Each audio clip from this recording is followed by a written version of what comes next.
মাধ্যমিক পরীক্ষার জন্যই ত্রিবেণী কুম্ভ মেলার অনুমতি দিল না প্রশাসন। যদিও এ বিষয়ে যা বলার সোমবার জানানো হবে বলেই জানিয়েছেন মেলা কমিটি। হুগলির ত্রিবেণীতে গত 2 বছর আগে শুরু হয় কুম্ভ মেলা। এবছর 11 থেকে 13 ফেব্রুয়ারি মেলা চলার জন্যই আবারও প্রশাসনিক অনুমতি মিলল না। স্পোর্টিং ক্লাবের সম্পাদক ইন্দ্রজিৎ বন্দ্যোপাধ্যায় বলেন, গত 2 বছর জোর করেই মেলা আমাদের উপর চাপিয়ে দেওয়া হয়েছিল, কোনো অনুমতি দেওয়া হয়নি ক্লাবের তরফে। আমরা এই মাঠে শুধু খেলোয়াড় তৈরি করতে চাই, মিলন মেলা যেটা হয় সেটা ক্লাবের ফান্ডিংয়ের জন্য। আমরা মহকুমা শাসককে বলেছি যে এই মেলা করার প্রয়োজনীয়তা এই পরীক্ষার সময় নেই, আমাদের উপর চাপিয়ে দেওয়া হয়েছে। আমরা মহকুমা শাসককে বলেছি মেলা অন্যত্র করা হোক। বাঁশবেড়িয়া পুরসভার ভাইস চেয়ারপারসন শিল্পী চ্যাটার্জি বলেন, মাধ্যমিকের সময়ে কুম্ভ মেলার হওয়া কথা ছিল, মাধ্যমিক পরীক্ষার্থীদের কথা মাথায় রেখে এবার কুম্ভ মেলা স্থগিত রাখা হলো। সবার উপস্থিতিতেই এই সিদ্ধান্ত হয়। উত্তরপ্রদেশের গঙ্গা, যমুনা, সরস্বতী নদীর ত্রিবেণী সঙ্গমে এলাহাবাদে 12 বছর অন্তর অন্তর হয় কুম্ভ মেলা। ত্রিবেণীতে কুম্ভ কেন মেলা পরিচালনা করেন যারা, তারা মনে করেন পায়ে হেঁটে কুম্ভ মেলায় যাওয়ার সময় অনেক সাধু ত্রিবেণী সঙ্গমে বিশ্রাম করতেন, স্নান করে পুজো পাঠ হোম যজ্ঞ করতেন, তাই ত্রিবেণী হয়ে ওঠে মিনি কুম্ভ। তুষ্টিকরণের রাজনীতি চলছে বাংলায় এবং ধর্মীয় ভাবাবেগে কতটা আঘাত করা যায় এবং সেটা হিন্দু সনাতনীদের কতটা আঘাত করা যায় তার কম্পিটিশন চলছে এই বাংলায়। এবং রামনবমী মিছিল বন্ধ করা, তাদেরকে রামনবমী যারা করছে তাদেরকে কেস দেওয়া, দুর্গাপুজোর বিসর্জন বন্ধ করা, সরস্বতী পুজো বন্ধ করা। এবং আমরা দেখেছি যে মহানবমীর মিছিলকে পারমিশন দিয়ে রামনবমীর মিছিলকেও বন্ধ করা হয়েছে, যে এখান দিয়ে আপনারা যেতে পারবেন না।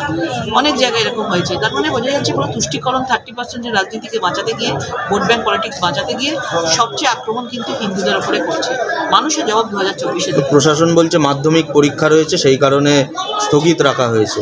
এরা প্রত্যেক জায়গায় পিকনিক করছে, গান বাজনা, মেলা খেলা, উৎসব সব জায়গায় চলছে। মানে পুরো সাউন্ড মিউজিক নিয়ে চারিদিকে দেখা যাচ্ছে। তখন মাধ্যমিক পরীক্ষা কিছু না। আজকে এমন একটা আমাদের এই প্রাচীন ভারত, সেখানে আমরা কুম্ভমেলার একটা বিশেষ জায়গা আছে এখানে, আর সেখানে কুম্ভমেলা বন্ধ করে দিচ্ছে। আপনারা দেখুন প্রয়াগরাজ দেখুন, আপনারা বিভিন্ন জায়গায় দেশে দেখুন, সেখানে কুম্ভমেলায় হরিণ করে মানুষ আসছে, লক্ষ লক্ষ মানুষের সমাগম হচ্ছে এবং মানুষ আমাদের বাংলায় আসার জন্য রেডি হয়ে আছে। কিন্তু এই সরকার এইসব মানুষদের আসতে দিচ্ছে না এবং তুষ্টিকরণের রাজনীতির জন্য এই হিন্দু ধর্মাবলম্বীকে আঘাত করছে। এর ফল ভুগতে হবে। মহকুমা শাসক বলছেন যে এই যে ত্রিবেণীর কুম্ভমেলা, এর কোনো ইতিহাস নেই, এর কোনো কিছু নেই। এদের কথা এরা জন্মেছে কোথায় মাঝে মাঝে মনে হয়। এদের কোনো নিজেদের শিকড় এদের ভেতরে নেই। এরা আমার মনে হয় না যে এরা ভারতবর্ষে জন্মেছে। এই ধরনের কথা বলাটাও মাথা খারাপের লক্ষণ। এবং পশ্চিমবাংলার অবস্থা সেই জায়গার দিকেই গেছে।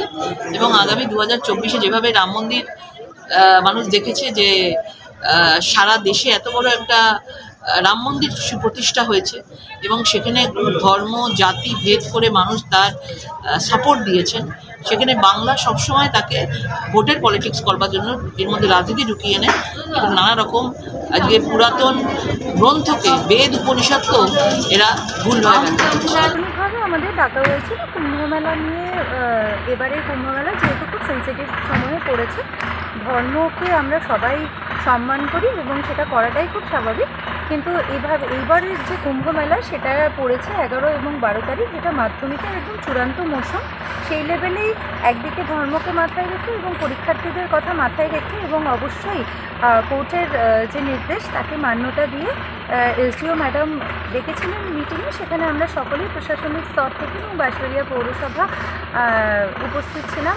এবং যে মাঠে মূলত এটা অনুষ্ঠিত হয়, টিএসসিসি ক্লাব, তারাও ছিলেন এবং প্রশাসনিক সমস্ত কর্মকর্তা, ফায়ার ব্রিগেড থেকে শুরু করে প্রশাসনিক লেভেল থেকে শুরু করে এবং সবার আলোচনা সাপেক্ষে কোর্টের রায়কে মাথায় দিয়ে আপাতত স্থগিত রাখা হলো। এটাই সার্বিকভাবে সিদ্ধান্ত হলো এবং কুম্ভ পরিচালন কমিটিও আগামী ভবিষ্যতের কথা ভেবে এই মুহূর্তে তারাও সেটাতে এগ্রি করেছে।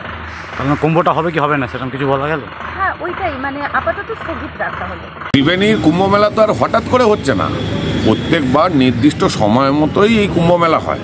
সুতরাং এই কুম্ভমেলায় স্থগিত রাখার জন্য যে প্রশাসন নির্দেশিকা জারি করেছে, যে পরীক্ষাকে সামনে দিয়ে, এটা শুধু কেবল অজুহাত, এছাড়া অন্য কিছু নয়। বাস্তবের যে বিষয়টা রয়েছে, এই কুম্ভমেলায় বহু সনাতনীরা এসে একত্রিত হয়, সামনে লোকসভা ভোট, এই ভয় প্রশাসনকে ঘুমোতে দিচ্ছে না রাত্রেবেলা। আর এই কুম্ভ মেলায় যেহেতু বিজেপির রাজ্য সভাপতি আগের বার এসেছিল, একাধিক স্থানীয় বিজেপির নেতৃত্বরা যুক্ত থাকে এই কুম্ভ মেলার সঙ্গে, সেই প্যানিকেই আজকে এই কুম্ভ মেলা স্থগিতের সিদ্ধান্ত প্রশাসন নিয়েছে। শুধু কেবল লোকসভার ভয় এদের রাতের ঘুম উড়িয়ে দিয়েছে, যার কারণে এই সিদ্ধান্ত। Bureau report, Bengal today.